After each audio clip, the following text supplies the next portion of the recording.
It was a late summer morning in Buckhead, Atlanta. The kind of morning that smelled like cut grass and new money. A pale sun pushed through the oaks, drawing lacework shadows across the front steps of the Whitmore estate. Two bronze lions flanked the door, as if they were thinking about roaring. Somewhere in the back, an automatic sprinkler hissed like a secret. A black SUV idled at the curb, engine ticking as it cooled. Imani Cole stood at the threshold with her canvas tote, her resume in a manila folder, and a pair of shoes that had learned not to squeak. She breathed in, pressed the bell, and listened as the mansion's nerves woke up. Footsteps gliding across polished floors, a soft chime, the whisper of air conditioning that was never allowed to stop. From the other side came a voice, smooth and slightly impatient. "Come in."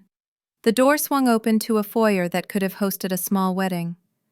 There were stairs that split and twisted like ribbon, a chandelier that looked like rain paused in midair, and a framed black and white photograph of a man shaking hands with a governor. The man in the photograph, Derek Whitmore, stood 10 feet away, in the flesh. Tieless, but pressed, a watch face catching light like it was trying to tell a different time. "You're early," he said. "I'm usually early," Imani answered. "It's the only way I don't end up late." One eyebrow hinted at a smile. It didn't commit. He looked her over in the quick way of executives: shoes, hands, eyes, the bearing that tells you whether a person would leave things nicer than they found them. "Ms. Cole," he said, extending a hand. "I'm Derek. Thank you for coming." They shook. His hand was warm and dry. Behind him, a housekeeper in gray hurried past with a stack of towels. Somewhere upstairs, a boy's laugh flickered and cut out as if someone had turned down a radio. "You mentioned in your application you've worked with families in transition." He hesitated over the last word, as if it might mean too much. We're not in crisis." The pause said otherwise. "But I value order and discretion." "I understand," she said. "Order is a kind of kindness." That eyebrow rose higher. He gestured toward the living room. High ceilings, white couches, an abstract painting like a storm over a field. Imani didn't sit. People who lived inside glass never liked to see fingerprints. "My son is 7, he said. "Malik. He's spirited. He spends weekdays at the academy and afternoons with Ms. Lila, his piano teacher. His mother travels, I travel. We have help," he added, as if the house itself were the proof. "But I need someone who sees what others miss." "I can try to be that someone," Imani said. "I grew up with a grandmother who could tell a storm was coming by the way the leaves turned over." He checked the time by habit, though he'd just looked at his watch. "Would you like a tour?" "I'd like to meet Malik," Imani said gently, "if he's ready to meet me." At that name, the house held its breath. There was a sound in the hall like a socked foot sliding on polished wood. A boy leaned against the doorway, slight, brown-skinned, with a head of tight curls that seemed to think in spirals. His eyes were the precise color of old coins. They looked at Imani, then away, then back again. "Hi," she said, and didn't move closer. "I'm Imani." He didn't answer. He held the edge of his t-shirt in one hand and twisted it. "Malik," Mr. Whitmore said, softer now. "Say hello." "Hi," Malik whispered, which in child language meant, "I'm looking at you without looking. I'm listening even though I pretend not to be." "It's good to meet you," Imani said. I brought something from my grandma's kitchen. Just cornbread. It tastes better if you help me warm it later. The smallest smile ghosted across his mouth and fled. We don't do sweets before lunch, Mr. Whitmore said, automatically, because rules were the only furniture that didn't scuff. It's bread, Imani said. The sweet part is the company. Her tone made the house stop bristling. The boy's eyes came up to meet hers properly for the first time. In them she saw alertness and something like caution, a bird ready to jump at the click of a twig. A phone buzzed in Mr. Whitmore's pocket. He pressed it to his ear, turned slightly, replied in a language called business. When he finished, he smoothed down a wrinkle that wasn't there. Ms. Cole, if you have everything you need, I'll be in my office for the next hour, he said. Ms. Reyes can show you around. Malik, don't wander. Okay, Malik said, which in child language meant, that is the first thing I will do. Mr. Whitmore vanished into the corridor like a man swallowed by the life he made. Ms. Reyes, the housekeeper, bobbed into view, small, brisk, eyes that smiled when her mouth couldn't. This way, please, she said. Kitchen is this way. He likes to hide, she added, quietly, a nod toward Malik without looking at him. Hide and seek is a sport, Imani said. We'll go slow. But when they reached the kitchen, sun-bright, marble island like a small continent, Malik wasn't behind the bar stools, or inside the pantry or under the table, where little kingdoms are usually made. The back door stood ajar. An afternoon breath drifted in, warm with chlorine. Pool? Imani asked. Ms. Reyes's pupils pinpricked. He knows not to. Mr. Whitmore keeps the gate locked. It wasn't locked. The gate to the pool hung open by 3 inches, an invitation made by haste. Someone had carried towels out and left it, a comma where there should have been a period. Imani didn't run. Running scares a house even when the house is a yard. She walked quickly across the patio, scanning the water, the deck, the little toy boat abandoned on its side like a question. Sunlight broke in coins across the surface. The world made pool sounds. Pump thrum, a bird's dart, the slap of a leftover drop. At first there was nothing. Then the water blinked. Imani's mind went still, the way a good mind does in complicated moments. Training is what you carry into seconds that don't forgive mistakes. Malik, she called, voice flat and steady. I see you. A pale arm moved under the surface, slow as a ribbon. A small hand opened and closed around nothing. The body didn't float. It was held upright by some private physics, head just under, hair waving like dark grass. He hadn't fallen, she understood. He had slipped into that strange between place where breath forgets itself and panic is a word you can't remember. A silent crisis. Some children scream. Some children go quiet as a coin sinking. Imani kicked off her flats. Señorita, Ms. Reyes choked behind her. The alarm. There's no alarm. Call 911, Imani said, already stepping into the water. It struck her mid-calf, then mid-thigh, then waist. A cold that made the heart hurry, but she told it not to. She waited because diving was drama, and drama is the enemy of precision. When she reached him, she slid one arm around his chest from behind, head under her chin, her other hand finding his jaw, lifting his mouth above the line where sun turned to water. His eyes were glass coins now. I've got you, baby, she said into his ear. We breathe together. 1, 2. He fought her with the frantic stiffness of a child who didn't know whether the hands on him were friend or trap. She held firm, but not hard.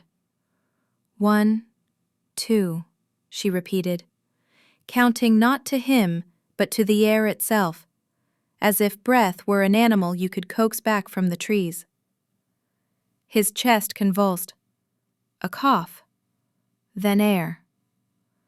A thin, ragged biscuit of a breath. "That's right," she said. "That's right. I know you hate this part. It's the part that saves us." On the deck, Ms. Reyes cried into a phone, words arriving in 2 languages. The house leaned in the way houses do when they're about to decide if they will be the scene of tragedy or the scene of relief. Malik's fingers gripped Imani's wrist, tiny and wild. He took another breath that brought sound back into the world.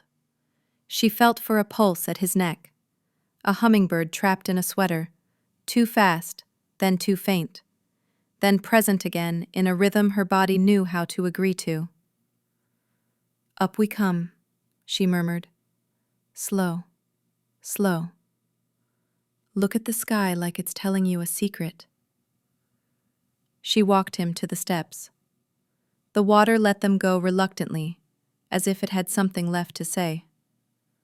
On the top step she turned him sideways, checked his lips, bluish at the edges, no longer a bruise. She saw then what she almost missed in the clean morning sun. A tiny thread of red at his nostril. Not fresh, the kind you get when air has been too dry too long, or when oxygen has been stingy. "Do you feel dizzy?" she asked. He blinked, then nodded. "Any pain in your chest?" He looked down, as if the answer might be printed there, and made the smallest circle over his heart with one knuckle. "Yes," she said, almost to herself. "Okay." Imani wrapped him in one of the towels Ms. Reyes had dropped earlier. It smelled like detergent that could afford to be gentle. She tucked his hair back and saw the faint outline of a scar behind his ear, too tidy to be accident, too old to be recent. "Does your head ever ring when you stand up?" she asked. He looked surprised, as if she had picked a thought up off the floor. He nodded once. "What's going on?" The voice was a storm walking in on 2 legs. Mr. Whitmore stood on the patio in his shirt sleeves, tie in his fist like a flag from a country he had just left. His eyes took in the open gate, the pool, the wet footprints. His son wrapped in a towel like a shipwrecked sailor. The woman he'd hired an hour ago crouched at the steps with her hand on his boy's back. Why is he?" He stopped himself. He was a man who understood that words are contracts, and some you don't want to sign. "Malik slipped under," Imani said, standing but not stepping away from the boy. "He wasn't breathing for a moment. He is now. He's dizzy." He felt pressure in his chest. "We need to see a doctor today." "You left the gate open?" he asked Ms. Reyes, each word shaped like a blade. "No, sir," she said, trembling. Sir, I am sure I did." He corrected himself in a breath that tasted like guilt. "I took towels out. I had." He closed his eyes for half a second, then opened them and put the truth in his spine. "Are you hurt, son?" Malik shook his head, then swayed. Imani steadied him without making it a production. "You called an ambulance?" Mr. Whitmore demanded. "On the way," Ms. Reyes said. "They say 5 minutes." "It doesn't take 5 minutes to get here," he muttered. But the world doesn't speed up for men with watches. Imani knelt again so her face was level with Malik's. "Can I touch your wrist?" she asked. He offered it. She felt his pulse, counted silently, watched his face as she did. A stillness now, the sticky calm that fright finds after it spends itself. She watched the way he tried not to look at his father, and then did. "Sir," she said without looking up, "has Malik ever fainted?" Mr. Whitmore's jaw made a small motion of disagreement, then stopped. "Once," he said, "at school. They said dehydration. He hates water, drinks juice if you let him, but we don't let him." "Does he ever say he hears rushing in his ears?" "How would I?" He stopped again, looked at his son. "Do you?" Malik shrugged. He didn't like to confess weakness to the man whose approval he wore like a jacket he might grow into someday. "Has he had a heart check recently?" Imani asked. "A full one, not just, 'He's fine, he runs around.'" "He had a pediatrician visit in April," Mr. Whitmore said. "He got gold stars." "We should have him seen today," Imani said. "There are some words that should be stones, not feathers. There are kinds of fainting that don't announce themselves. Today it was the pool. Another day, it could be stairs." "Are you a doctor now?" His tone was not cruel, just defensive, which is a kind of fear in a suit. "I know patterns," she said. "I know the color of a lip that's been too close to not enough. I heard his breath ask for more air than it got." The siren arrived at last, an apologetic wail down the quiet street. 2 EMTs moved in, butter knives, not swords, voices low, hands doing checklists the body recognizes, pulse, pupils, questions that don't scare, a finger clip that turns blood into numbers.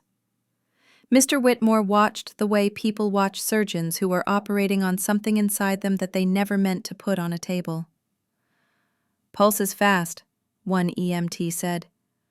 "Oxygen sat is a touch low for a kid who just spent time in a pool. Let's get him on some O2. They slipped the small tube under his nose. Malik made a face. "Smells like the dentist," he said, for the first time using the big voice of children who trust they are being listened to. "Dentist smells are better than hospital smells," the EMT joked. "Any pain in your chest right now?" "No." "Did you feel dizzy before the pool?" "A little." "Ever faint?" "Once, at school. I don't like the gym because it's loud." "Me neither," the EMT said. "We're going to take you to get checked out. Better to be bored at the ER than interesting at home." "We'll drive behind you," Mr. Whitmore said, already a step ahead in the choreography of crisis. "Ms. Reyes, pack a bag. Ms. Cole." He stopped at the name. He had met her an hour ago. She had touched his son in ways that matter. The name had earned a different place in his house. "Come with us," he said, surprising himself with the trust inside that sentence. "If you can." "I can," Imani said. The hospital's fluorescent courage met them at the door. Forms were signed by a pen that scratched as if reluctant to join. Malik was placed in a room under a curtain that never quite met the rail. A nurse with kind hands and practical shoes set him up, made sure he was warm, asked if there was anyone he wanted to call. He didn't.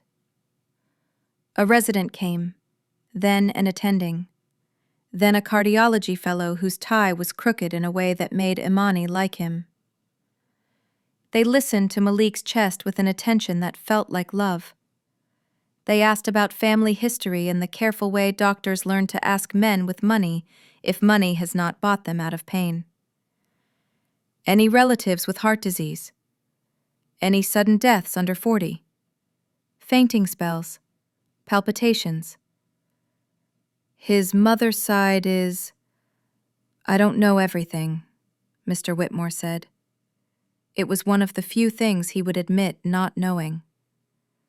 My father had high blood pressure. I'm fine, he added quickly, as if the universe might be tempted to disagree. We'll run an EKG, the fellow said. Maybe an echocardiogram. It could be nothing. It's often nothing. But nothing is our favorite thing to confirm. They placed little stickers on Malik's chest, wires leading to a machine that drew mountains and valleys, as if mapping a secret country. The fellow watched the cursive of the heart, his head tilted. He pressed his lips together in a thoughtful line. "What?" Mr. Whitmore asked, the word not a challenge but a wound. "I want a cardiologist to look," the fellow said, which is a sentence that means, "I see something I respect too much to describe alone." Imani stood at the edge of the room, not in the way, not out of it, hands folded so the inflection of her fingers didn't make other people nervous. She listened not with suspicion, but with the memory of breath that had nearly gone away and come back in a house with a pool and a gate built for safety that forgot to perform. The cardiologist arrived with white hair like a halo that had slipped to the side. He introduced himself, listened, frowned gently, made a note with a pen that wrote so smoothly it made you feel poor. He looked at the EKG again as if it had said something under its breath. "There's a pattern here," he said finally, voice so calm you could lay down on it. "It may be benign. It may be something called long QT. It's an electrical rhythm issue. It can cause fainting. It can be dangerous in certain circumstances. Sudden cold water immersion is one." He looked up. The pool. Mr. Whitmore's jaw set. He swallowed air that felt like glass. "What do we do?" "More tests. Possibly a medication that keeps the heart from running away. Lifestyle adjustments, nothing dramatic. We'll teach you what matters. Today he should rest. He should be watched. And you," he said to Malik, "get to be the most special person in your class for the next few weeks." Malik blinked. "I don't want to be special." "Good," the cardiologist said. "You can be careful instead. That's more useful." The man left with promises that looked like appointments. The nurse returned with a warm blanket because some medicine doesn't need prescriptions. Mr. Whitmore sat down for the first time since the gate. He put his elbows on his knees and stared at the floor. His hands opened and closed, as if the body were an instrument that needed to be tuned, and nobody had given him the peg key. Imani moved to the chair opposite and sat the way you sit in rooms where others have the spotlight and the burden. She didn't speak. Silence can be a bridge or a wall. It depends on the person who builds it. After a while, he said without looking up, "I left the gate open." "Yes," she said. "There are mercies that aren't lies." "And you," he exhaled. The memory came back in a flood that did not ask permission. "You walked into my house and found my son at the bottom of my pool." "Not the bottom," she said. "He hadn't gone that far. He was in between. That's a place. It has edges, if you know where to put your hands." He looked at her then, properly, as if he'd been reading a biography and realized at page 200 that the subject was in the room. "How did you know?" "I've seen breath forget itself before," she said. "In a church fellowship hall when a boy choked on a peppermint. At a daycare when a girl seized because the sun arrived too quickly after a nap. My grandma used to say, 'Sometimes God gives you a bell that only you can hear.' It doesn't make you special. It makes you responsible." His mouth made a small shape that might have been a thank you and might have been something else. The nurse poked in ahead. "He's sleeping," she whispered, lightly. "He'll be okay." "Thank you," Imani said. "Thank you," Mr. Whitmore repeated. and the words found a place to land. He lifted a hand as if to touch his son's foot through the blanket and then didn't. He wasn't sure how to be gentle in public. "He'll need watching," Imani said. "At night. For a while. Until the tests are done." "I'll hire someone," he said automatically, because that was the solution to almost every problem he'd ever met. "I'm here," she said, and surprised herself with how simple and heavy it sounded. "If you want me to be." He didn't answer. He stood, walked to the small window, looked out at the parking lot where the SUV he bought for safety sat under a tree that dropped leaves because trees don't read brochures. He put both palms on the sill the way men do who are trying to hold up a building from the wrong side. "My father," he said slowly, "used to say that if you got the money right, everything else would line up. I've been proving him right for 20 years. And the one thing that needed me to be careful today." He stopped. The sentence didn't break. It dissolved. "You can be careful now," Imani said. "That counts." He turned. "You talk like you're sure of things and like you've been wrong before." "Both," she said. "People who clean up learn which stains come out." He laughed, one short bark that made the nurse glance in with a smile and then retreat. He shook his head, as if dislodging the part of himself that wanted to make jokes before the moral had arrived. "Miss Cole, Imani," he corrected. "If you hadn't been there—" "I was there," she said. "That's enough math for today." He looked at Malik again. Small, suddenly very 7. The oxygen line a thread tying him to the world with visible string.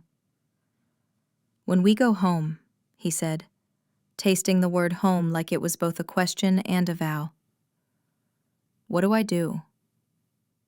"Keep the gate closed," she said. "Lock it. Hide the key from yourself if you have to. Put the monitor back in his room and teach it to be smarter than you. Learn the names of the little things, pills, numbers, symptoms, because little things are where life hides. And if he says he's tired, believe him." He nodded. The simple instructions slid into the part of his mind that held business plans and exit strategies, and made a new kind of spreadsheet there. He opened his mouth to say something that might have been personal, and then Malik shifted, a soft sound. "Daddy," the boy whispered, eyes half-masked. "I'm here," Mr. Whitmore said quickly, moving to his side, his whole body eager to be useful the way money is eager to be spent. He put a hand on the blanket this time, not quite touching a foot, then did. "Imani?" Malik said, surprising them both with the name. "I'm here too," she said. "Am I in trouble?" "No," Mr. Whitmore said too fast. "No, son, you're not in trouble." "I went outside," Malik said, tears showing up late because some feelings are shy. "I wanted the boat. It looked lonely." Imani smiled. "We'll make sure the boat has company next time, but not today." The cardiology fellow reappeared with a sheaf of caution printed in a font that looked friendly but wasn't. He explained the plan as if laying out a story with a climax and a denouement. Medication, follow-up, maybe a monitor for a week. A list of things to avoid that was shorter than the list Imani made in her head, because lived lists are always longer. They discharged him by late afternoon. The sun outside was still pretending it had all the time in the world. In the SUV, Malik fell asleep 5 minutes into the drive, oxygen tubing gone, breathing a steady metronome that made the road merciful. At the house, The pool gate was shut and latched with a click that sounded like a promise. Ms. Reyes had set out soup and bread, and the cornbread Imani had brought, warmed as if the day were any other day, which is the clever thing decent people do for shaken men. "Stay," Mr. Whitmore said to Imani, the word awkward with gratitude. "Please, for dinner, He nodded toward Malik's drooping head. "He'll want to wake up and see what saved him looks like." "What saved him looks like good luck, and a lot of people who did their jobs," she said. "And a gate we'll respect from now on." The three of them ate quietly when Malik woke, the way families do when words would be a kind of noise. The boy held his spoon like it might run away. He watched Imani with what might have been curiosity and might have been the first bricks of trust, laid cautiously, with mortar that needed time to set. After dinner, Imani walked with Malik to his room. It was a small country of a room, with galaxies stuck to the ceiling and a bookshelf that announced a parent who had money and opinions. She checked the monitor. It was unswitched. Someone had turned it off to save battery because the world makes fools of us that way. She turned it on. Small green numbers blinked into purpose. "Do you like stories?" she asked. "Depends," he said. "On what?" "On if the person telling them keeps stopping to make you guess what happens next." "I'm not that kind of mean," she said. "I only stop for breath." He climbed into bed. She straightened the sheet in the way her grandmother had taught her, with a flick that lifts wrinkles like miracles. She sat in the chair by the bed, not close enough to be a threat, close enough to be useful. "Once," she began, "there was a boy who lived in a house that was so fancy the house forgot sometimes that it was only a house. It thought it was a palace or a museum or a person with a title. But houses don't love you. People love you. And one day, the boy met a person who knew how to make the house remember." Malik closed his eyes. "What did she do?" he asked.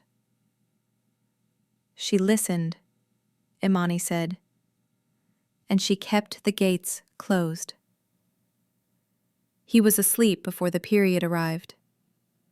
Imani stood, closed the curtain to the window by an inch, the exact measure her grandmother used to say kept nightmares out but let good dreams in. When she stepped into the hall, Mr. Whitmore was there, leaning against the wall as if it had made him a deal. "How much do I owe you for today?" he asked, then hated himself for saying it like that. Money again. The only language men like him were taught to become fluent in. "You'll know tomorrow," she said, "if you want me to come back." He nodded, and for once the nod felt like surrender to something that didn't want to beat him. "Come back," he said. "Please." "I'll be early," she said. "Of course you will," he answered, and the first real smile found his face. Morning begins in houses like this before it admits it has. Coffee made itself. The cook arrived in a car that preferred gravel drives. Ms. Reyes hummed. Imani did what good people do on second days. She made herself invisible where visibility would be a burden, and visible where absence would be a sin. At 6:40 a.m., Malik shuffled into the kitchen in socks with planets on them. He climbed onto a stool and put his face in his arms. "Headache?" Imani asked. "'S fine," he said. "Scale of 1 to 10? 3. Maybe 2. "Good. We like 2s. She poured a small glass of water. He made a face. "Water is a friend," she said. "Not the most exciting friend, but the one who helps you move apartments." he snorted. He drank. When Mr. Whitmore came in, tie straight this time, sleep having ironed him a little, he stopped at the doorway. There is a kind of silence in kitchens that are doing exactly what kitchens were invented to do. He stood in it like a man who didn't want to scare the deer he had finally seen. "We have a follow-up at 12, he said. "I'll take him." "I'll come," Imani said. It wasn't a question. He nodded. "Ms. Reyes," Imani said, turning, "can you show me where you keep your cleaning supplies?" "Of course," Ms. Reyes said, puzzled. "Some products can be mean to little lungs," Imani said. "We might switch a few." Mr. Whitmore watched her move through his house as if she'd lived there a year in the space of a day. She didn't touch things to rearrange them. She moved air around objects so the objects remembered what they were for. She checked the pool lock twice. She taped a small list to the back door. Check gate. Check monitor. Breathe. At noon, the follow-up said what the first doctor had implied. Not a congenital sentence, not an accusation. A condition that could be befriended if you learned its manners. Medication. Cautions. A card to carry in a backpack that said, "If I faint, here is what you do." There is a kind of courage required to hand your child a card like that. Mr. Whitmore had not learned that courage until now. He did that day. On the drive home, he said, "We are making a few changes." He meant the royal we, the kind that includes everyone whose names you don't always remember. "Every gate in this house will have a code. Every code will be in my head and Ms. Reyes's head, and yours if you'll allow it." "Allowing isn't the word," Imani said. "You hire a heart. Then you keep trusting it even when it tells you things you don't want to hear." He drove the rest of the way as if the tires were reading the conversation. That evening, as the day gathered itself like a skirt, Mr. Whitmore stood at the bottom of the stairs and looked up toward Malik's room. He heard laughter, a small, bright thing, not giddy, the sound of a boy whose body was being believed. He climbed. In the doorway he saw it. Imani sitting cross-legged on the rug, a deck of flashcards spread like a sun. Malik, matching words to pictures the way 7-year-olds beat grown-ups every day if you let them. The monitor glowed mild green. The window curtain was exactly an inch. "Dinner in 15, Mr. Whitmore said.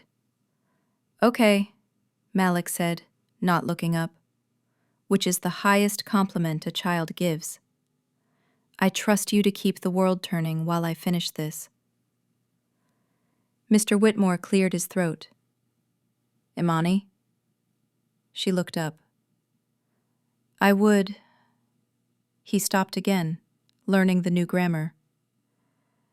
"I would like you to stay. Not just today." Her mouth made the small shape it made when something fit. "We'll talk terms tomorrow," she said. "Today, we keep the gate closed." He exhaled, smiled, and let the house exhale with him. He had built a life out of doors that responded to his voice.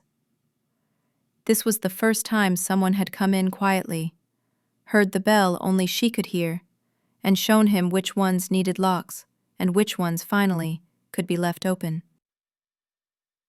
That night, Imani stood by the back door after the house had gone too soft. She checked the pool gate one more time out of respect, not paranoia, the way you touch your pocket to make sure the keys are there even if you watched yourself put them in. Stars made small arguments with clouds. Somewhere in the distance, a neighbor's dog announced the moon. Ms. Reyes stepped beside her, a mug in each hand. "Chamomile," she said. "Gracias," Imani said, and took one. They stood in the quiet. "Senor Whitmore is a good man," Ms. Reyes said after a while, surprising herself with the confession. But sometimes good men think careful is the same thing as love. You showed him the difference. I only reminded him, Imani said. The house had been whispering it for a while. They drank their tea like people who had earned it and didn't have to post about it. Inside, a boy slept without drowning in anything.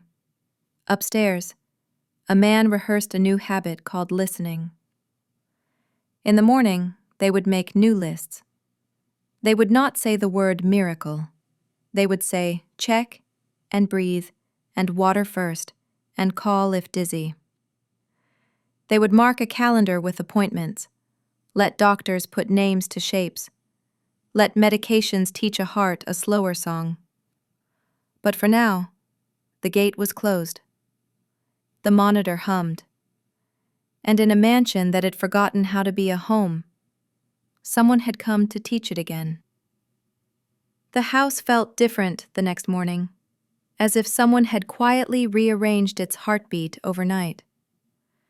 Derek Whitmore noticed it first while tying his tie in the mirror, an absence of the usual static, a silence that wasn't empty, but calm. Downstairs, he could hear Malik's laughter, not the brittle kind he used when people expected it, but the soft kind that belonged only to him. And he could hear Imani's voice, steady, low, patient. He had never realized how much tension his home carried until someone's tone didn't match it. When he came down for breakfast, Malik was sitting at the kitchen island, drawing on a napkin with a blue crayon. Imani was beside him, her sleeves rolled, helping him count rhythm with her fingers. "See, that's your heartbeat," she said, tapping the table lightly. "It's not a drum to fight with. It's a friend that walks beside you." Malik listened like she was explaining magic that adults had forgotten. When Derek entered, both of them turned. The boy smiled first, which startled Derek more than any medical chart could have. "Good morning," Derek said, softer than usual. "Morning, Daddy," Malik answered. He went back to his napkin and drew another line, this one calmer, steadier. Derek poured coffee, the ritual that used to anchor him.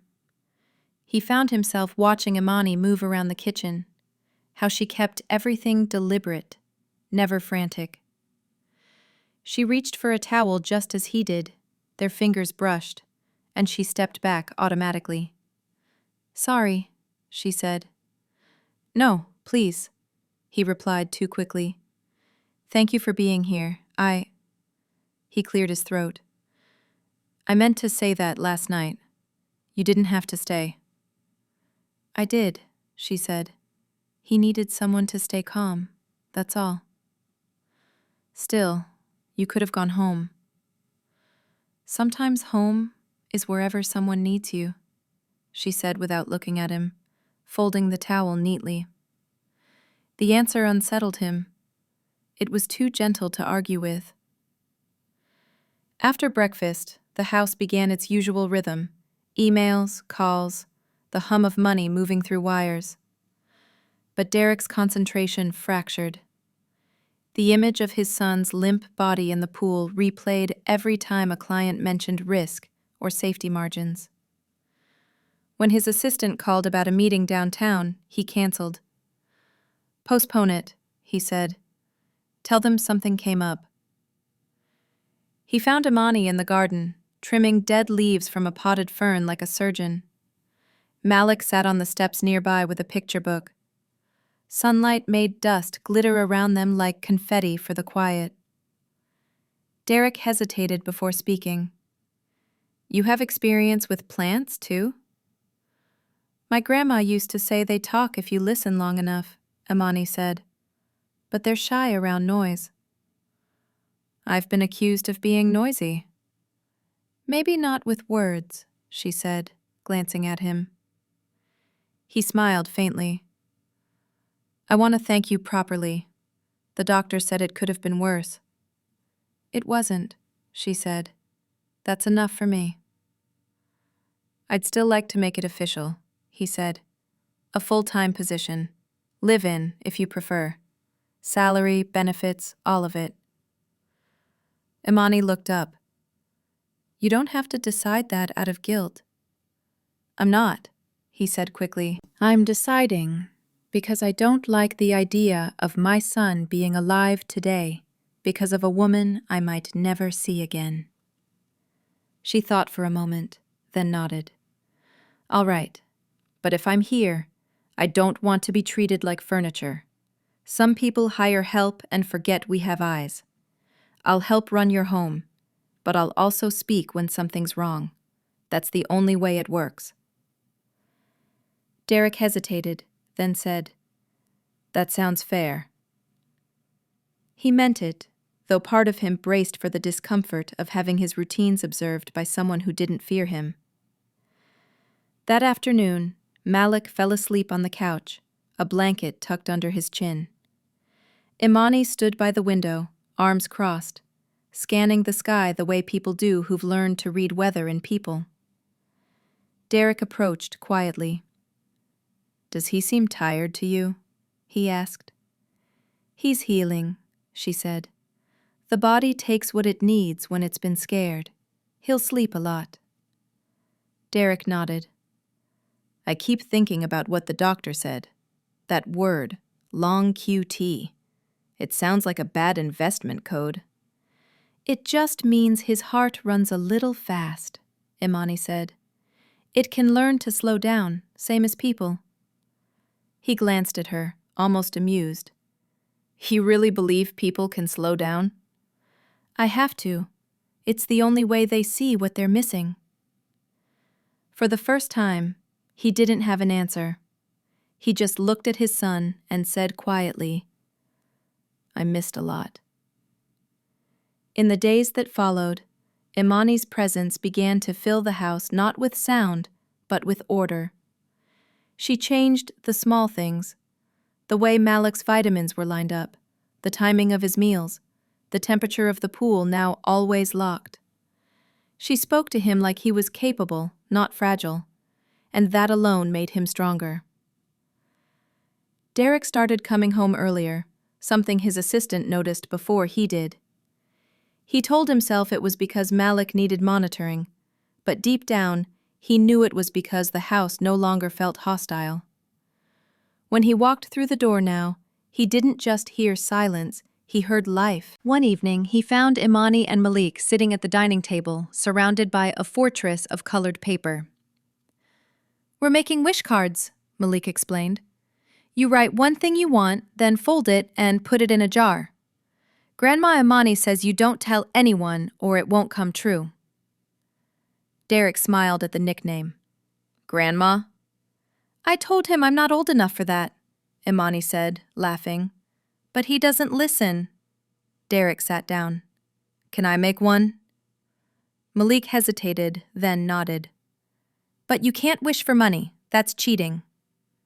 I'll try to think of something else, Derek said, tearing a piece of paper. For a long time, he stared at it blankly. Finally, he wrote something, folded it carefully, and dropped it into the jar. What did you wish? Malik asked. I can't say, Derek said. Rules are rules. When Malik went to bed later, Imani lingered to clean the table.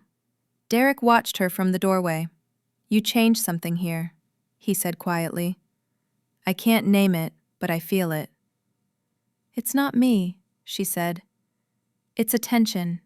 The place just needed to be looked at by someone who wasn't trying to own it. He stepped closer, unsure whether to thank her or apologize for not seeing it himself. I'm not used to someone telling me what I need. Then I'm exactly the kind of person you need, she said, without arrogance. It sounded like a fact. That night, Derek dreamed of water again, but this time it wasn't drowning him. It was washing something off. The following week brought complications. The doctor called with test results confirming Malik's condition was manageable, but he'd need regular checkups and medication. Derek felt relief laced with guilt. Relief that it wasn't worse. Guilt that he hadn't known. He sat in his office staring at the bottle of pills, wondering how many other details of his son's life had escaped him. When he went downstairs, he found Imani helping Malik pack a small backpack for school. She was labeling a water bottle, handwriting neat and steady. Derek asked, "You're taking him?" "I'll go with Ms. Reyes on the first day back," she said. "I want to make sure the staff knows about his condition." "They already have a nurse," Derek said, half out of habit. "They have one nurse for 400 kids," she replied. "If she's busy and he feels dizzy, he needs a plan. I'll make sure of it." He realized then that she had already spoken with the school, arranged paperwork, and printed an emergency note for his teacher, all without being asked. "You've done more in a week than I did in months," he admitted. "You were busy surviving your own storms," she said. "We all do that." At school, Imani stood beside Malik as they met the teacher. The woman smiled professionally, but looked past Imani at Derek. "You must be Malik's father," she said warmly. "And this is Ms. Cole," Derek said, gesturing. "She helps care for Malik." The teacher's smile flickered, just enough for Imani to see it. It was the kind of polite expression that held an unspoken hierarchy. Imani ignored it. She bent to Malik's height and whispered, "Remember what we practiced. If your chest feels funny, you tell the teacher. Don't be scared. You're in charge of your own voice." "I know," Malik said. "I'm brave now." When Derek and Imani walked back to the car, he said, "You didn't have to come inside." "I did," she said. "You'd be surprised what people hear and what they don't when they look at you." He understood, though he wished he hadn't had to. "If anyone ever makes you uncomfortable here..."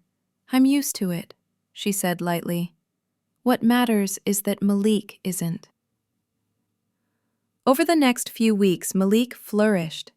He started sleeping through the night, ate without argument, and even asked to learn swimming again, this time with lessons, safety gear, and Imani watching from the deck. Derek joined them once, still in his suit, standing at the edge of the pool like a man studying a new kind of ocean. Malik laughed when he slipped off the float. Imani caught him effortlessly. The sound of their laughter filled the courtyard, echoing against stone walls that had been starved of joy. Afterward, Derek found himself sitting beside Imani on the steps, sleeves rolled, tie undone. "You make this look easy," he said. "It isn't," she replied, "but it's simple. Kids believe what they see. If we act like the world is safe, they'll start to think maybe it can be." He looked at her. "Is it safe?" She thought about it. "Not always. But it's worth fighting for." He nodded slowly. "That's something I never learned how to do without contracts." Imani smiled. "Maybe start with promises instead." The conversation hung in the air, neither romantic nor formal, just honest. The kind of talk that builds the quiet foundation of trust. Later that evening, Derek walked into his study to find the cornbread tin Imani had brought weeks ago. Only one slice remained, wrapped carefully in foil. A note rested on top in neat handwriting. "Save something sweet for when the day forgets to be kind." He smiled without meaning to. In the months that followed, life found its rhythm again. Derek traveled less, Malik grew stronger, and Imani became a fixture, respected, not invisible. Yet not everyone in Derek's circle understood. At a dinner one night, a colleague remarked, "You're letting the help run your house now?" Derek's response was quiet but final. "She saved my son. I think she's earned the right to run the universe if she wants." When he returned home that night, he found Imani reading on the porch, Malik asleep upstairs. "They talk about you," he said. "I'm sure they do," she replied. "People talk about what they can't imagine being." He looked at her, the porch light softening his face. "You've changed everything." "I just reminded you what mattered," she said. "The rest was already waiting here." That was the first night Derek didn't dream of drowning at all. He dreamed of light falling through water, gentle and clear. Autumn had arrived quietly, dusting the trees of Buckhead in copper and gold. The Whitmore estate looked softer under that light, less like a fortress, more like a memory. Imani had been there nearly 4 months, and the rhythm of her days had become as familiar as breath. Malik went to school, came home to piano lessons, and laughed easily now. Derek worked from home most days, often joining them for dinner. The house had found its heartbeat again. Then one Thursday afternoon, the rhythm broke. It began with the sound of heels on marble, sharp, confident, expensive. Malik was in the kitchen coloring while Imani stirred soup on the stove. The doorbell had rung, and Ms. Reyes had answered. Now, a woman's voice drifted from the hall, smooth and cold, like glass sliding over ice. "Where's Derek?" Imani turned. The woman who stepped into the kitchen looked like she'd come from a magazine, high-neck blouse, diamond studs, perfume that arrived a moment before she did. Her beauty was deliberate, calculated. Her eyes, however, carried the weight of someone who'd built walls and mistaken them for armor. "Can I help you?" Imani asked evenly. "I'm sure you can't," the woman said, scanning the kitchen. Her gaze paused on Malik, and her voice softened. "Hi, baby." Malik froze, then blinked. "Mom?" Imani's hand paused mid-stir. So this was her. The absent mother who traveled. The name never spoken but always present in the silence after Malik's bedtime stories. He slid off the stool and hesitated halfway, torn between joy and confusion. She opened her arms and he went to her, small and uncertain. She hugged him quickly, like she was checking to see if he was still real. "What are you doing here?" Derek's voice filled the doorway. He looked shocked, angry, but beneath it, afraid. "I came to see my son," she said, not looking at him. "Do I need an appointment now?" "You could have called," Derek said. "And you could have answered the last 20 times I did," she snapped. "Malik hasn't been returning my texts. He doesn't have a phone anymore," Derek said. "Not after." He caught himself before mentioning the pool. Malik didn't need that memory right now. Her eyes darted to Imani. "And who is this?" "This is Ms. Cole," Derek said, measured. "She works here. She helps with Malik." "Helps," the woman repeated, tasting the word. "Is that what we're calling it? My son has another mother now?" "No one's replacing you," Derek said. "She's here because she cares about him." "That's my job," the woman said. "Or did you forget that when you decided to hire a stranger to raise him?" Imani stayed silent. She'd learned that people like this only heard themselves. Malik clung to his mother's hand, torn between pride and fear. "Malik," she said softly, "go upstairs, sweetheart. I'll be up soon." He hesitated, glancing at Imani. She smiled gently. Go on, baby. We'll finish your drawing later. When he left, the silence thickened. I don't know what you're doing here, Derek said, lowering his voice. But this isn't the time for another argument. You're right, she said. It's the time for me to see what's going on in my own home. It's not your home, Derek said sharply. Her eyes glittered. Legally, half of it still is. Imani moved to gather Malik's crayons, giving them space. But the woman's tone shifted, now directed at her. And you? How long have you been here? Since August, Imani said calmly. Paid well, I assume. I'm paid fairly, she said. Fairly, the woman echoed. Do you understand what kind of house this is? What kind of man you're working for? Yes, Imani said, meeting her gaze. A man who loves his son. That answer landed harder than either expected. The woman's expression flickered just once, but it was enough. She turned back to Derek. I'm taking him this weekend. No, Derek said immediately. He's got a follow-up appointment Monday, and the doctor doesn't want him traveling yet.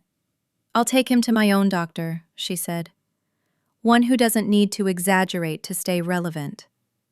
He nearly died, Michelle, Derek said quietly.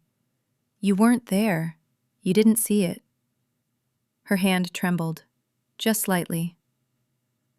You think I don't care about him? I think you care about control, Derek said. You always did. The air between them crackled. Imani wanted to step out, but she couldn't. Not when Malik's well-being hung in the tension between two people who'd forgotten how to speak without wounding. Enough, she said softly. The words surprised both of them. He's upstairs. He can hear every word. Michelle turned on her. You don't tell me how to talk to my ex-husband. I'm not, Imani said. I'm asking you to remember your son is still a child. The words hung there. Even Derek didn't move. Michelle blinked, the fire in her eyes dimming into something like shame. I'll come back tomorrow, she said, adjusting her purse. We'll discuss custody properly. She walked out without another word. When the door closed, Derek let out a breath that sounded like it had been waiting years. I'm sorry you had to see that. I've seen worse, Imani said. Pain makes people forget their manners.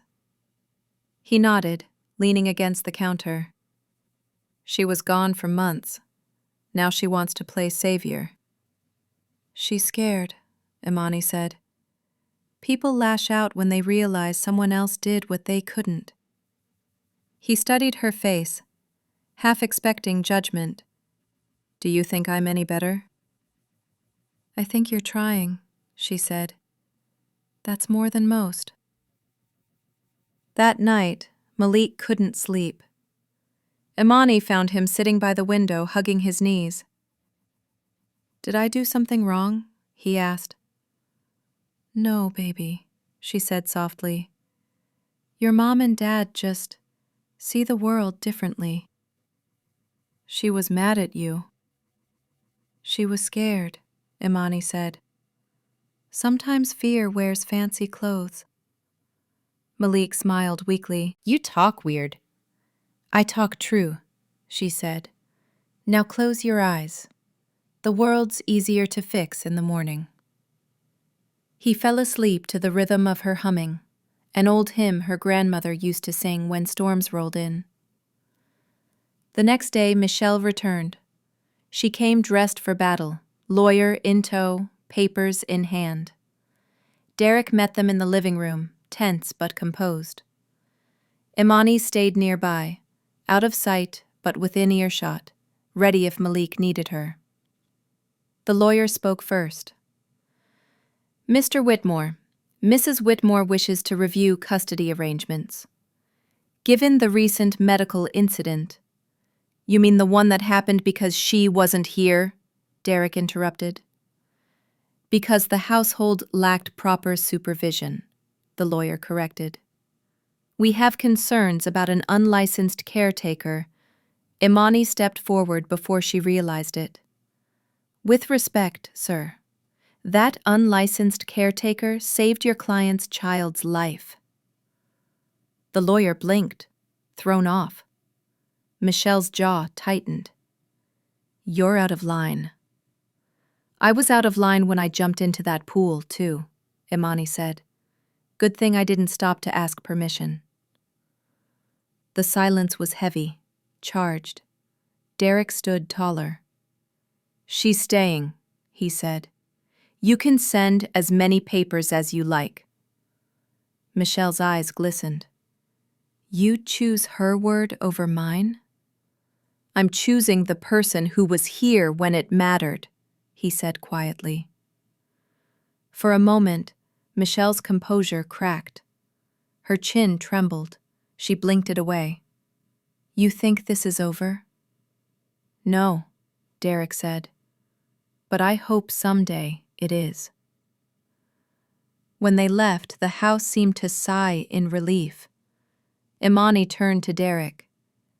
You didn't have to defend me. Yes, I did, he said. For once, someone in this house deserved defending. Later, when Malik came down for dinner, he asked where his mother went. Imani knelt beside him. She loves you, she said. Sometimes people who love us forget how to show it right. Will she come back? Probably, Imani said. And when she does, we'll all try again. Derek watched her as she spoke to his son with a patience that had no price tag.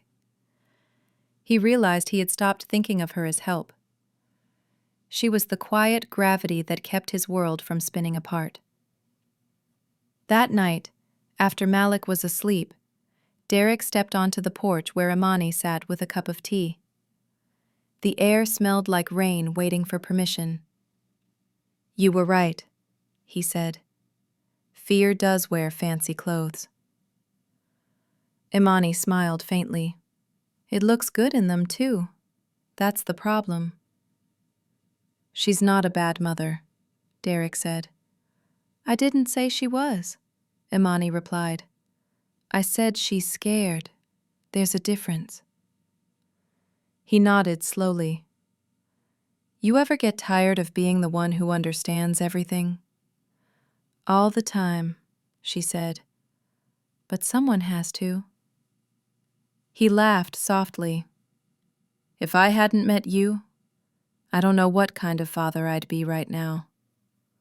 You'd still be one, she said, just a little louder about it. The rain finally started, a soft drizzle tapping the roof. Neither of them moved to go inside. Imani, Derek said quietly. Thank you. For what?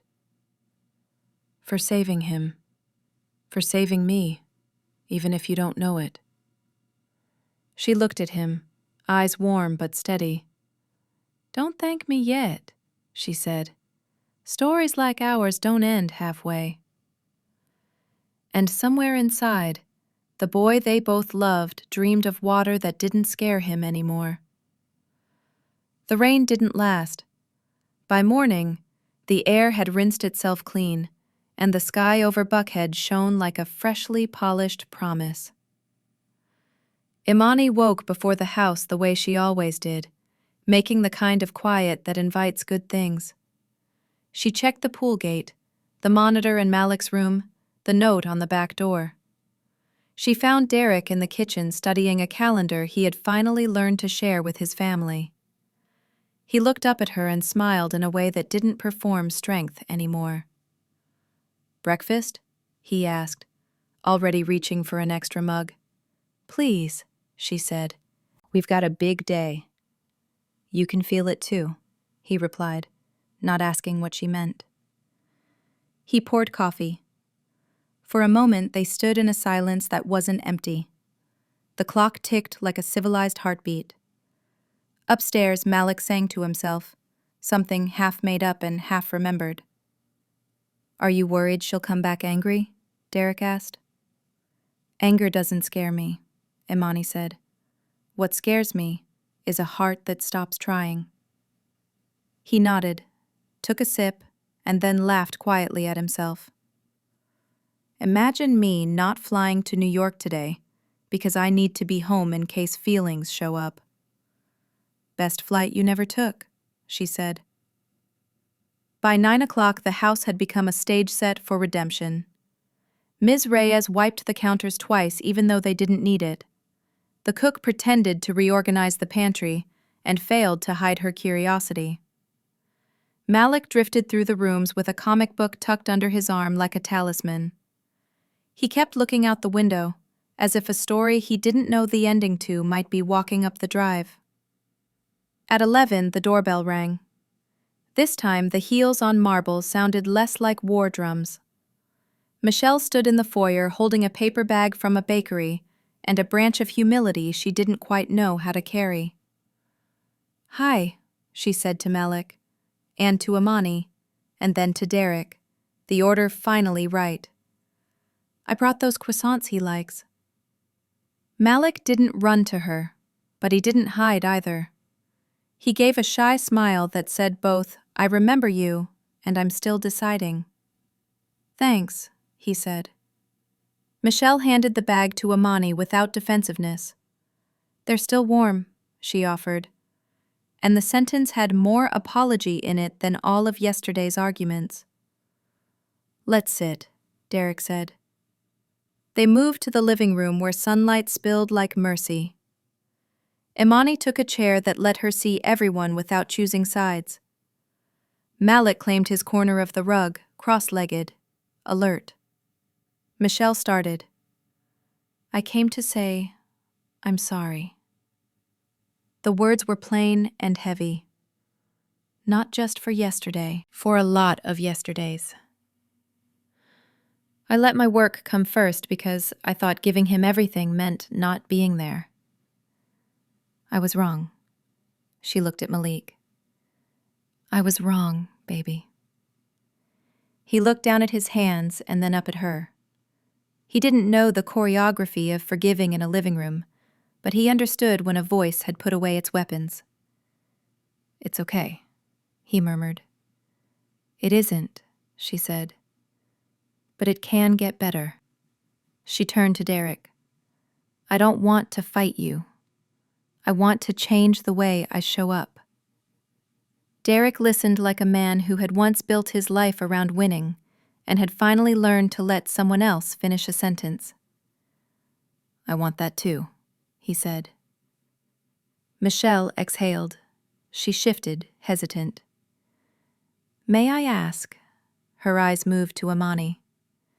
Would you, tell me what happened that day? Not the report they wrote. How it really was." Imani held her gaze and nodded. She told it simply. The open gate, the water that doesn't announce its intentions, the small body suspended in that quiet, the way breath sometimes needs a witness to come back. She didn't dramatize it, and she didn't diminish it. When she finished, Michelle had tears on her face she didn't bother to hide. "Thank you," she said, barely more than a whisper. "For saving my son. And for not telling that story like it made you the hero." "It didn't," Imani said. "It made me responsible. He's the one who did the hard part. He decided to breathe." Michelle smiled through the wet. "He has his father's stubbornness," she said, a tiny gift of grace wrapped as a joke. Derek accepted it with a nod. "He has your eyes," he returned, and the room brightened by a notch. They talked logistics next, because love is better when it has a calendar. Michelle proposed a schedule that looked like a compromise drafted by a lawyer. Then she took a breath and set it aside. "Actually," she said, "I want to ask you both what you think is best for him. Not what's fair to us. What makes him feel safe." Imani glanced at Malik. "We can ask him," she said. "When kids get to choose part of the plan, they hurt less from the parts they don't." They did.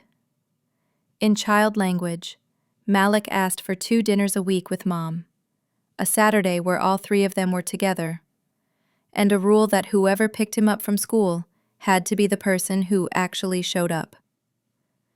He wanted swimming lessons to continue as long as Imani sat where he could see her. He wanted to keep the jar of wishes in the kitchen, and he wanted the boat by the pool to have a buddy. "We can do all of that," Derek said, voice thick. Michelle nodded quickly. "Yes. Absolutely, yes." "Then that's the plan," Imani said. "And we can change it if it stops working.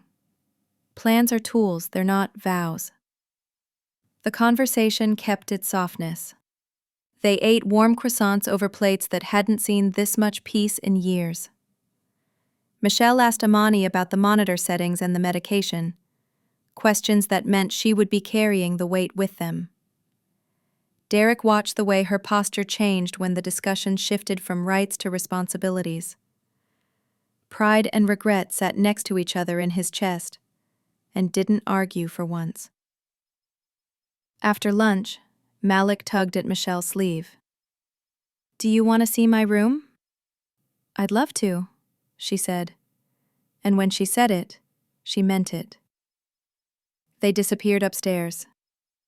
Derek stood and started gathering dishes he didn't need to gather. Imani joined him, moving with the quiet coordination they had built. "Thank you," he said after a moment. "For what?" she asked. "For catching me at my worst and teaching me not to drop myself again." She smiled. "You were never going to let him drown, Derek. You just needed someone to tell you which way to swim." A few minutes later, Michelle returned alone. Her eyes were red in a good way. "He wants to show me his planet socks," she said, laughing at herself. Then her face sobered. "Imani, may I ask you something private?" "Go ahead." "When you decided to stay, was it because of him or because of us?" Imani didn't flinch. "Because of him," she said. "And because this house sounded like it wanted to become a home. Some places call you by your better name." Michelle absorbed that. "Thank you for hearing it." She hesitated, searching for the right words. "I was unfair to you. I'm sorry. I turned my fear into arrogance because arrogance is easier to wear." She held out a hand she was used to keeping above other hands. "If we're going to share a child, I want to share respect, too." Imani shook it. "Respect is the only currency that doesn't devalue," she said. "We'll be all right." For a while, that promise held. Weeks layered on weeks like careful bricks. The new schedule worked not because it was perfect, but because everyone kept choosing it. Michelle started showing up for Wednesday dinners with a dish she'd learned to make badly but proudly. Derek closed his laptop by 6 without feeling like he was betraying a shareholder. Malik drew 3 people holding hands in a way that made his teacher cry alone during lunch break. There were setbacks, because families have weather. One windy Tuesday, Malik fainted in the school hallway. He came around fast, but fear galloped through phones and into the house. Derek and Imani arrived first and found him sitting on the nurse's cot, swinging his legs like a boy trying to convince Worry to go play outside. "It's a 3, he told Imani before she could ask, rating his dizziness. Maybe a 2.5. Then we call it a 2, Imani said, kissing his forehead. You used your voice? I did, he said. I told them I needed to sit. I didn't try to be brave in the wrong way. Michelle rushed in breathless and saw not disaster but a system working.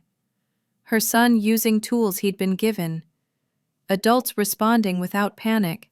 Imani calm as a lighthouse. Michelle exhaled a prayer she didn't know she'd been holding. Thank you, she told Imani. Again. Thank him, Imani said. He did the brave part. That night, the 4 of them ate soup together, because soup is what you eat on days when fear tried to audition for a role and didn't get it. After dinner, Michelle stayed to help wash dishes. She and Derek passed plates like a ritual that had been missing from their marriage and had somehow survived the divorce.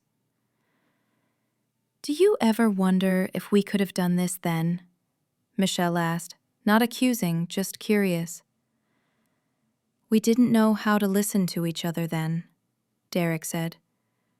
We were experts in being right. Michelle smiled sadly. One day, our son will know that being loved by 2 people who failed with each other is still being loved.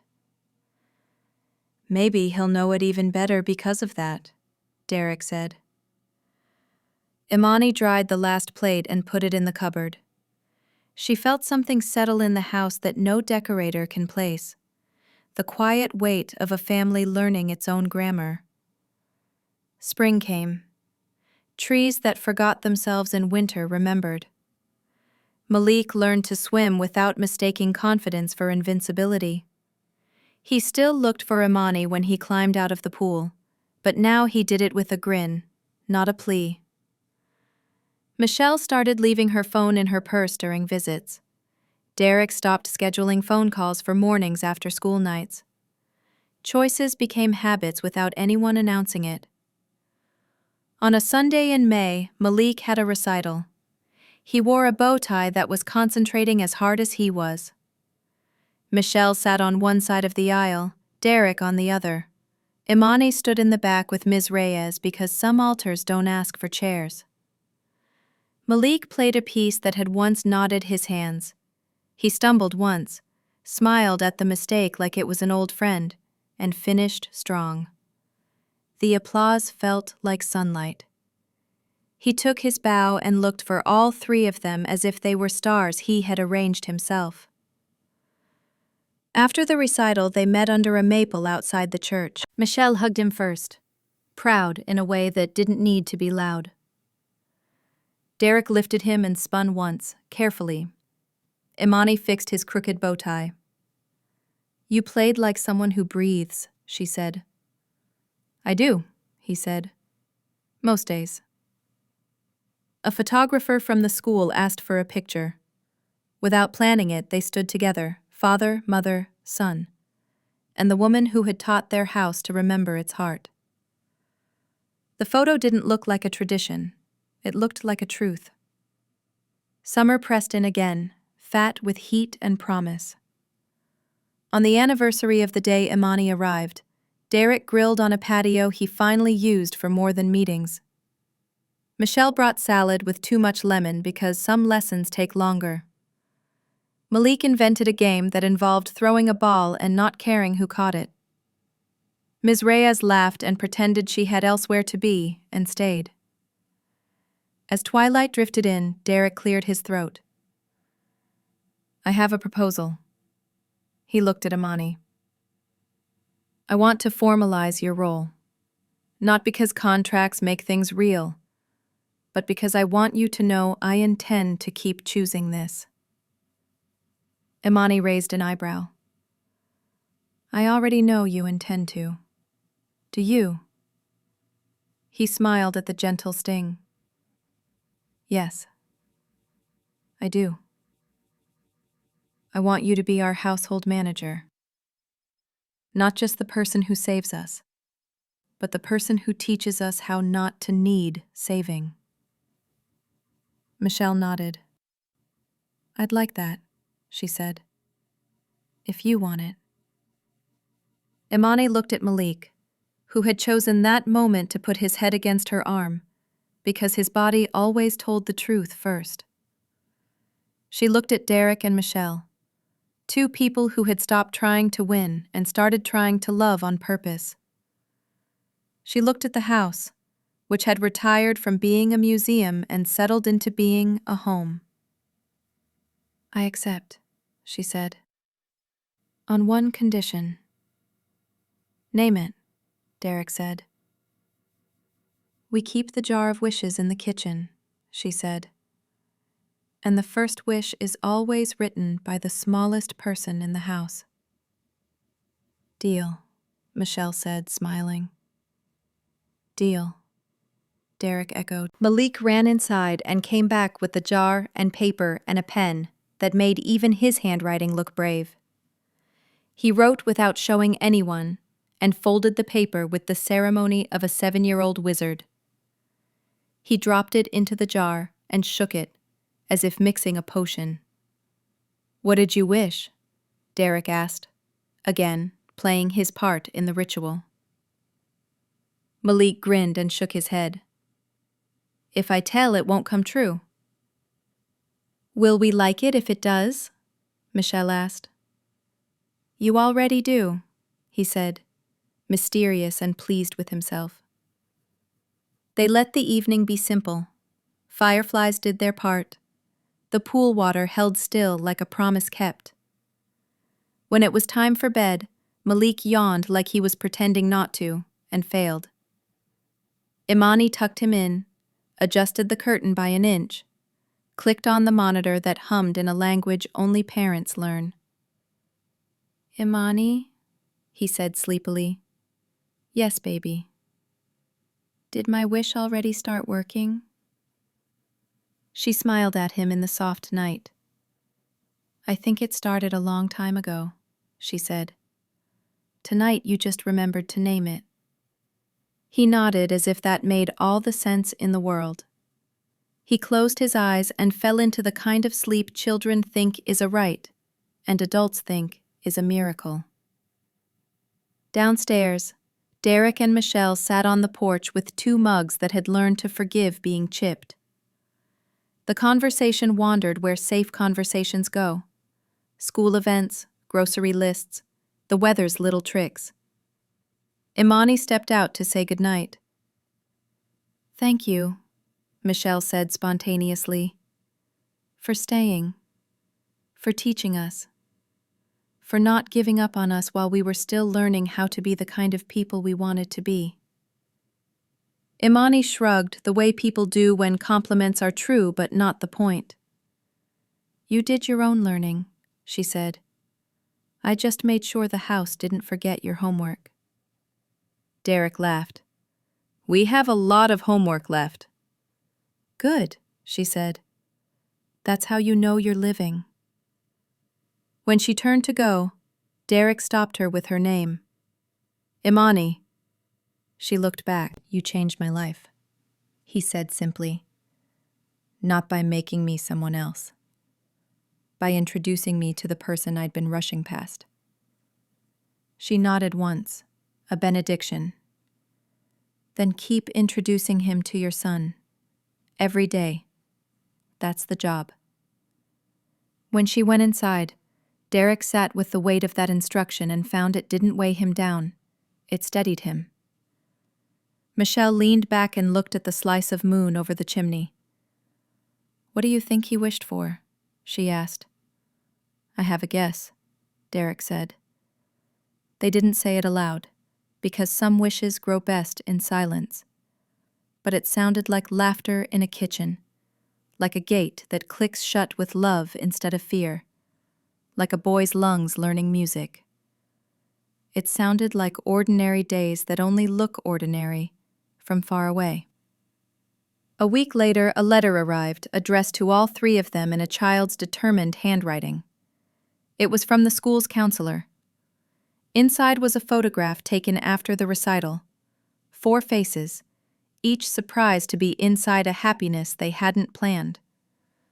On the back, in the counselor's neat script, a note. Families are sometimes built twice. Imani slid the photo into a frame and set it on the mantel under the abstract painting that had once looked like a storm over a field. Now it looked like weather breaking. She stepped back and let the house memorize this new configuration. A father learning to be careful. A mother learning to be present. A boy learning to trust his breath. And the woman who had answered a door and with small mercies altered the map. That evening, as the sun let the day down easy, Imani brewed tea and stood by the back door. The pool gate was closed. The monitor hummed. Somewhere upstairs, a boy dreamed without drowning in anything. Somewhere in the next room, 2 adults practiced a language called forgiveness. She sipped and gave the house its final instruction for the night, the same one she'd been teaching it since the day she arrived. "Check," she whispered. "Breathe." And the house did.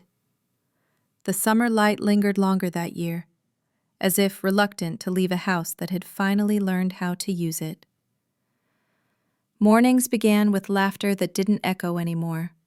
It settled, warm and domestic, into corners that once held dust. The Whitmore mansion, once all glass and silence, had become a living thing again. Imani noticed it most in the small details. The mail no longer piled up on the entry table. Someone always cared enough to open it. Malik's shoes weren't perfectly lined up anymore. One was always crooked, proof that children lived here. And Derek's office door stayed open most days, because he'd discovered that the sound of his son playing was better background noise than profit margins. She had seen many houses in her life. Grand ones, broken ones, houses that tried to buy love with chandeliers. But this one, finally, was breathing right. It no longer groaned under its own wealth. It hummed. One Saturday morning, Imani stood on the porch watching Malik chase bubbles across the lawn. Derek was helping him, pretending not to be winded, and Michelle sat nearby with a glass of lemonade that sweat against her fingers. It looked ordinary, but the kind of ordinary that people pray for without realizing. Imani smiled. The day had that rare feeling of nothing being wrong. She turned to go inside when Malik shouted, "Imani, come see!" He was pointing at the bubbles, 2 of them caught together in midair, glimmering in the sunlight. "They're stuck," he said, amazed. "They're helping each other float," she said. He laughed. "Can they do that?" "They can if they want to," she said, and watched as they drifted higher, still joined, until they vanished. That afternoon, she decided to write a letter. Not because anyone had asked for it, but because some chapters deserve their own handwriting. She sat by the kitchen window, the one that framed the garden like a photograph, and began. "Dear Grandma, you once told me that kindness is a quiet profession, and that most people retire from it too early. I thought I'd only stay here a few months, just long enough to fix what was broken. But some homes don't need fixing. They need remembering. You'd like this house now. It learned how to listen. It learned how to forgive. And I learned that forgiveness isn't a gift you give once. It's a rhythm, like breathing. There's a boy here who's teaching me that bravery doesn't always roar. Sometimes it whispers, 'I'm tired,' and keeps going anyway. There's a man who's learning that love isn't control. It's presence. And there's a woman who's finding her way back without needing to be right all the time. They remind me that healing isn't dramatic. It's consistent. Sometimes I think about leaving, like I always do when I've helped a place find its balance. But this time feels different. Maybe because the lesson isn't finished. Maybe because I still need to learn something too. She paused, looking out at the yard where Malik and Derek were building a birdhouse, both equally bad with the hammer, but equally proud. Michelle was taking pictures, laughing when they hit a thumb instead of a nail. Imani continued. Grandma, you used to say that every act of care plants a seed you may never see bloom. I think I'm standing in a garden you planted without knowing it. If you were here, you'd tell me to keep watering it. So I will. Love, always, Imani. She folded the letter, even though there was no address to send it to. Some messages travel on their own. That evening, Derek found her at the table, the letter resting beside her teacup. Writing to someone? He asked. My grandmother, she said. She's been gone a while, but she listens better than most living people. He smiled faintly. What did you tell her? That this house finally keeps its promises, she said. He nodded, then looked at her more seriously. You ever think about what's next, after this? I used to, she said. Every job I took, I'd already be halfway gone in my head. Not here. I think this is the first place that doesn't feel like a stop between storms. You know, he said, half teasing, we could make it official. You've become the compass of this house. She shook her head lightly. No one should stay anywhere just because they're useful. I'll stay because it's right. For now, that's enough. He respected that answer the way only people who've lived through arrogance can. Later, after dinner, they all sat outside under the porch light. Fireflies blinked like gossiping angels. Michelle leaned back in her chair. Malik told me something strange today, she said. He said he doesn't have dreams about water anymore. Imani smiled. That's not strange. That's healing. Michelle turned to her. You've done more for him than any doctor. Imani took a slow sip of tea. Doctors fix what's visible. I just listen for what's hiding. Then you've been listening to all of us, Michelle said softly. Maybe, Imani said. You all just needed to remember how to hear yourselves. It was nearly dark when Malik came outside in his pajamas, barefoot, holding a small folded paper. Can I add a wish? He asked. The jar's always open, Derek said. Malik ran to the kitchen, dropped the paper inside, and came back smiling. I wrote that I hope we never forget. Forget what? Michelle asked. He thought about it.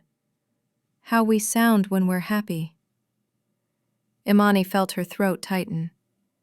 Derek put an arm around his son. Michelle rested her hand on his shoulder, and the three of them stood there, awkwardly, tenderly, perfectly human. When the boy went to bed, the adults lingered. The night was quiet except for the hum of the monitor upstairs, steady as trust. Derek broke the silence. Imani, I don't know how to explain what you've done for us. You don't have to explain it, she said. Just keep it alive. I will, he said. Michelle nodded in agreement. We both will. Good, Imani said. Because love isn't a story you finish. It's one you keep editing together. The next morning she woke before dawn. The sky was a faint gray blue, soft as linen. She stepped outside barefoot, the grass cool under her feet. The pool shimmered gently, locked and calm. She closed her eyes and listened. The sound of birds, the hum of the house, the slow pulse of a life rebuilt. For a moment, she thought she heard her grandmother's voice in the wind. You did it, baby. You turned a roof into a home.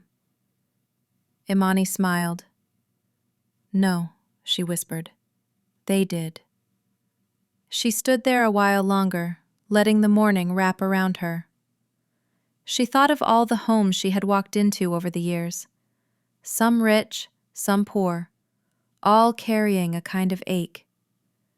Every one of them had taught her that healing isn't about fixing what's broken. It's about reminding people they were never broken beyond repair. As the sun climbed higher, the front door creaked open behind her. Malik peeked out, hair tousled, eyes half awake. Imani? Yes, baby. I had a dream. Good dream or bad? Good, he said. You were in it. She smiled. Then it was a good dream for me, too. He came and stood beside her, both of them watching the light spill over the lawn. It's going to be hot today, he said. Then we'll open all the windows, she replied. He nodded sagely, as if he'd invented weather. Then he reached up and took her hand, small and sure. Inside, the house began to wake. The sound of footsteps, a coffee pot gurgling, the murmur of voices that had learned how to stay soft. And for once, Imani didn't think about where she might go next. She thought only of the day in front of her and how, sometimes, a story doesn't end with goodbye. It ends with a gate that stays closed, a boy who sleeps easy, and a house that finally remembers how to breathe.